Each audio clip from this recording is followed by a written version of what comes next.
ये बात है उन दिनों की जब माना जाता था कि पृथ्वी ब्रह्मांड का केंद्र है और सभी ग्रह हैं, सूर्य हैं, पृथ्वी का चक्कर लगाते हैं। लेकिन धरती पर जन्म होता है एक महान वैज्ञानिक, एक दार्शनिक, एस्ट्रोनॉमर गैलीलियो गैलीली का, जिन्होंने इस बात की पुष्टि की कि पृथ्वी ब्रह्मांड का केंद्र नहीं है, बल्कि पृथ्वी सूर्य का चक्कर लगाती है। लेकिन ये सच इतना ज्यादा खतरनाक था उस वक्त कि गैलीलियो गैलीली की जान भी ले सकता था। गैलीलियो गैलीली ने ऐसे टेलीस्कोप का निर्माण किया जिसकी जूमिंग कैपेसिटी बढ़िया थी और उसके जरिए उन्होंने आसमान का गहरा अध्ययन किया। हमें पता चला चांद पर धब्बे हैं, सूर्य में भी स्पॉट्स हैं, जुपिटर के 4 मून्स हैं। तब उन्होंने ये बात क्लेम करना शुरू की, दूसरों को बताना शुरू किया, लेकिन यही बात उनके जान के लिए खतरा बन गई। गैलीलियो की बातों को चर्च के खिलाफ माना गया, क्योंकि उस वक्त यही माना जाता था कि पृथ्वी ही ब्रह्मांड का केंद्र है और सूर्य इसके चक्कर लगाता है। तो उसके बाद उनको अपराधी घोषित कर दिया गया। यही धर्म की कट्टरता है जो वैज्ञानिक दृष्टिकोण से आगे बढ़ने नहीं देती है। गैलीलियो को धमकाया गया कि अपनी बात वापस लो, वरना तुम्हें पूरी जिंदगी जेल में सड़ना होगा,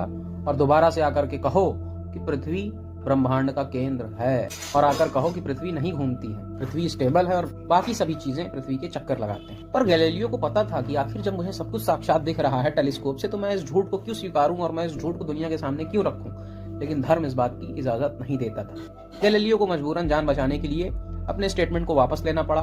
उन्होंने कहा अपनी जान बचाने के लिए कि भैया पृथ्वी ही ब्रह्मांड का केंद्र है और बाकी सभी चीजें इसके चक्कर लगाते हैं।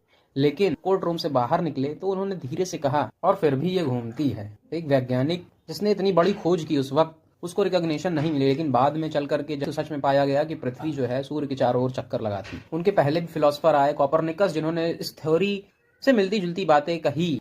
गैलीलियो की बातें कोपरनिकस की थ्योरी को काफी ज्यादा सपोर्ट करती थी। तो यही बात है कि जब तक हम किसी चीज को नहीं जानते हैं, उसके पीछे के विज्ञान को नहीं समझते हैं, तब तक हम उसे धर्म और अंधविश्वास और पाखंड से जोड़ करके देखते हैं। लेकिन जैसे जैसे विज्ञान प्रगति करता है, उन सभी पाखंडों और अंधविश्वासों का खंडन करके समाज को एक नई दिशा देता है। तो हमें इस बात को समझना चाहिए कि अगर कभी कोई इंसान तर्क करे, कभी कोई इंसान किसी चीज पर सवाल खड़े करे, तो उसे देशद्रोही या धर्म विरोधी ना कह करके उसके सवालों का जवाब दिया जाना चाहिए, उसके मन को संतुष्टि पहुंचाई जानी चाहिए, जिससे कि वो आपकी बातों से सहमत हो सके, या फिर उसके मन में जो विचार उत्पन्न हो रहे हैं उस चीज के प्रति अगर आप में इतनी ताकत है, आपके विचारों में इतनी ताकत है, तो उससे वो प्रभावित हो सके, या आप उस व्यक्ति से वो चीजें सीख सकें।